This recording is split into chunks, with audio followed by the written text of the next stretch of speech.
the essence of spirituality is really, all these that I've been talking about this today are really different forms of listening. And when I say listening, I don't just mean with your ears. That's listening. It's listening with all of you. You ever listen to the wind in the trees? You don't just, you hear the sound, but you feel it. So your feeling is a way of listening to all of our senses, and the way that I'm using the term is a kind of listening. Something like meditation is a way of throwing all the ways that we can listen wide open.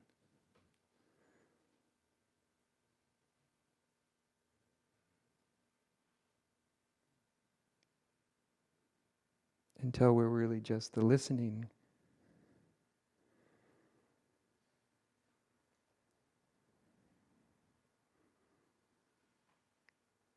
And it's a mysterious thing, isn't it? Through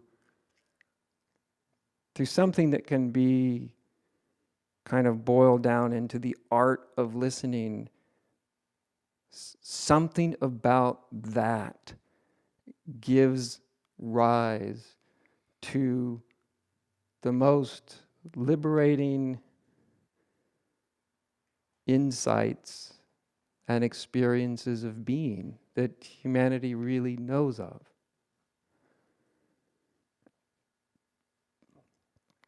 Just that. Just dependent on the kind of quality of listening.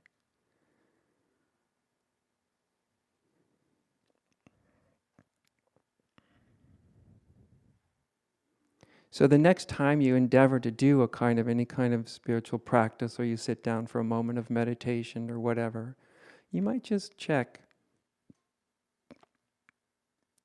can I let go of being in any kind of competition with myself? Can I just not be in competition for a few minutes? And can I just listen deeply?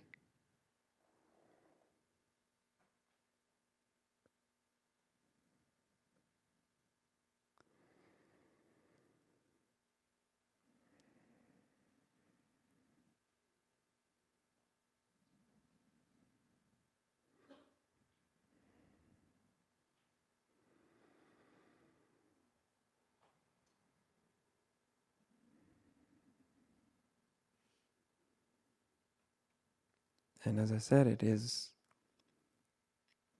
astounding really that through something so simple, demanding for sure, seems simple until you're like, geez, can I bring all of myself to a state of listening for a moment? But something so extraordinarily simple can end up to be so extraordinarily revelatory. It's just astounding. Because it's so counterintuitive to most of us anyway. Because we're all taught how to, we learn and how to create things, how to destroy things, how to assert ourselves, how to collect information, all of that, all of which has a place in life, of course. But we're not really taught how to listen, are we? Because it just seems so unproductive, right?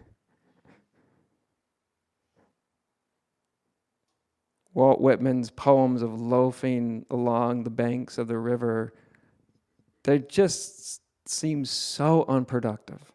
He's not accomplishing anything, right? He's only inspiring generations after generations after generations of human beings. That's all. But it all starts from his loafing along the riverbanks. And lest you think that Walt Whitman was simply a loafer that could do nothing but contemplate his navel, he also was quite involved. In fact, he was alive during the Civil War and worked as a nurse. He wasn't trained and had no medical training. Basically, he would be with mostly at that time, most young men as they're dying. And he was very much for the Union and was very vocal about that. And yet he also worked in these field hospitals, tents, in other words, where men were brought back from battle with, half blown off legs and the most gruesome of things before they had nice little drugs that could dull the pain. And he worked on both sides. Even though he was for the Union, he worked in these hospitals on both sides, because as his poetry makes extremely clear, his loafing, in large part, brought a transformed vision to him. And as he made so clear, he could not find anything or anybody that was other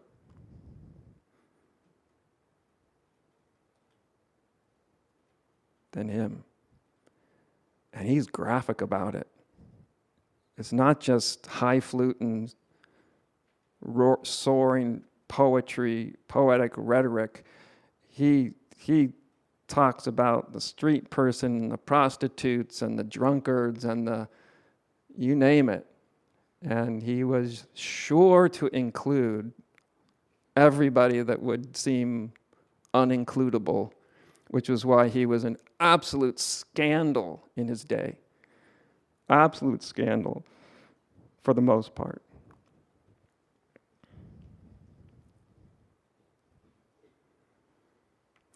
So, listening can bring some pretty extraordinary things upon one. It can even inspire someone to some pretty extraordinary things in life. I happen to believe that extraordinary things aren't just the big things that everybody notices. I've watched so many extraordinary things in life, and the vast majority of them were very, very small. Small moments of incredible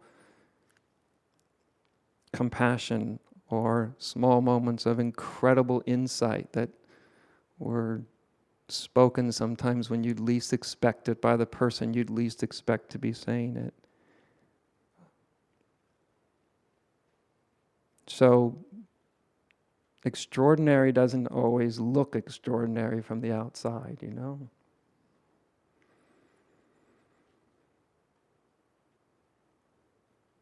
Okay, I suppose that's what my teacher, maybe her greatest legacy for me, was just that.